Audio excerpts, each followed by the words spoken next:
Hello parents. இந்த summer லீவ்ல உங்க குழந்தைங்க ஃபோன் பார்க்கறத குறைச்சு அவங்க மூளைக்கு நல்லா வேலை கொடுக்கலாமா? அவங்களோட மேக்ஸ் ஸ்கில்ல வேற லெவலுக்கு கொண்டு போக இதோ உங்களுக்காகவே வருது தமிழ் அபாகஸ் கிளாஸ். இங்க நாங்க வெறும் கணக்கு மட்டும் சொல்லித் தர்றதில்ல. குழந்தைகளோட கான்சன்ட்ரேஷன் அதிரடியாவே இம்ப்ரூவ் பண்றோம். அவங்களோட தன்னம்பிக்கை மற்றும் வேகத்தை பல மடங்கு அதிகரிக்கிறோம். அது மட்டும் இல்லாம போர் அடிக்காம ரொம்ப ஃபன்னா ஹாப்பியா கத்துக்க கூடவே மெமரி கேம்ஸ் மற்றும் பிரெயின் ஜிம் ஆக்டிவிட்டீஸுமே இருக்கு. அப்புறம் என்ன, உங்க குழந்தையோட எதிர்காலத்தை இப்பவே அழகாக்க உடனே ஜாயின் பண்ணுங்க தமிழ் அபாகஸ் கிளாஸ். ஹாய், இப்ப சூர்யா நடிச்ச கருப்பு படத்தை பத்தி பார்க்கலாம். அதுக்கு முன்னாடி என் பேரு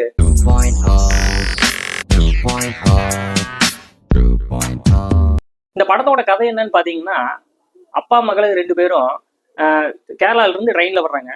வரும்போது பேக்ல இருக்கிற நகையெல்லாம் திருடங்க பறிச்சுட்டு போயிடுறாங்க.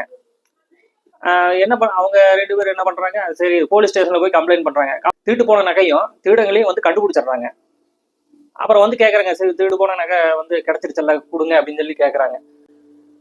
இதையெல்லாம் நாங்கள் ஒன்றும் பண்ண முடியாது, இந்த கேஸ் கோர்ட்டுக்கு போயிடுச்சு, நீங்கள் கோர்ட்டில் போய் பார்த்துக்குங்க, பார்த்துக்கிட்டு இந்த நகையை வாங்கிக்கிங்க அப்படின்னு சொல்கிறாங்க. அந்த திருடங்கிட்ட வாங்கியாச்சு, இவங்க கிட்ட வாங்க முடியல. பெரிய புடிங்கியா நீ யாரை வச்சு இனிமே இந்த கேஸ் நடத்துற நான் பார்க்குறேன். இந்த கோர்ட்டுக்கு போனாங்களா, நகையை மீட்டாங்களா இல்லையாங்கிறது தான் மீதி கதை. இந்த மாதிரி நேரத்துல மனுஷனுக்கு மனுஷன் ஹெல்ப் பண்ணி தானே கடவுள் நம்மளை படைச்சிருக்கிறாரு. படத்தோட ஆரம்பத்துல இருந்து கடைசி வரைக்கும் சரியான சீனுங்க. எல்லா சீனும் பாத்தீங்கன்னா அவ்வளோ அருமையா எடுத்திருக்கிறாரு டைரக்டர் ஆர்ஜே பாலாஜி. படத்தோட வில்லனும் அவரு தான்.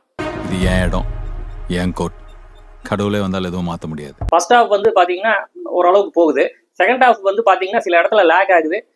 சில இடத்துல லேக் ஆகுனாலும் கூஸ்பம்ப் சீன்ஸ் எல்லாம் செம்மையா இருக்கு. அதாவது சாய் அபாய்கர் இந்த படத்தோட மியூசிக் டைரக்டர், இந்த திப்பு ஹரிணியோட மையம் தான். இந்த கூஸ்பம்ப் வர்ற சீன்ல எல்லாம் பிஜிஎம் பட்டாசு கிளப்பி இருக்காருன்னு சொல்லலாம்.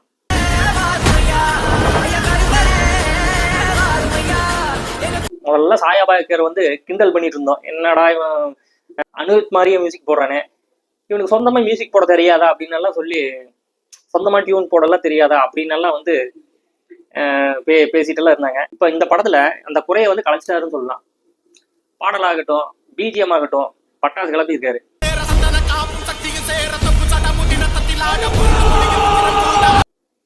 இந்த படத்துல அங்கங்க லாஜிக் மிஸ்டேக் எல்லாம் இருக்கு. நீங்க லாஜிக்கோட படம் பார்க்கணும் அப்படின்னு நினைச்சீங்கன்னா இந்த படத்தை பார்க்க முடியாது. படத்துல சுவாரஸ்யமான விஷயங்கள் என்னன்னா, அந்த கருப்பு சாமி படம் பார்த்துட்டு இருக்கும்போது ஒருத்தருக்கு சாமி வந்துருச்சு. சாமி ஆடிட்டாரு. அந்த காட்சியை நீங்களே பாருங்க.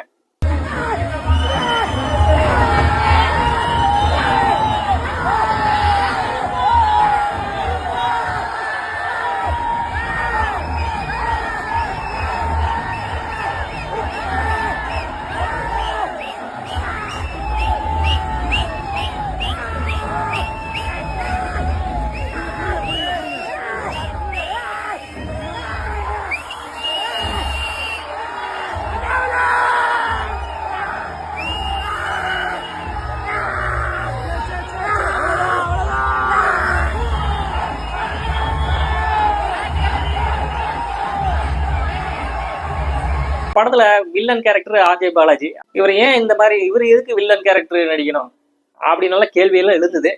ஆனா செகண்ட் ஹாஃப்ல ஓ இந்த மாதிரி வில்லனா அப்படின்னு தெரிய ஆரம்பிச்சது.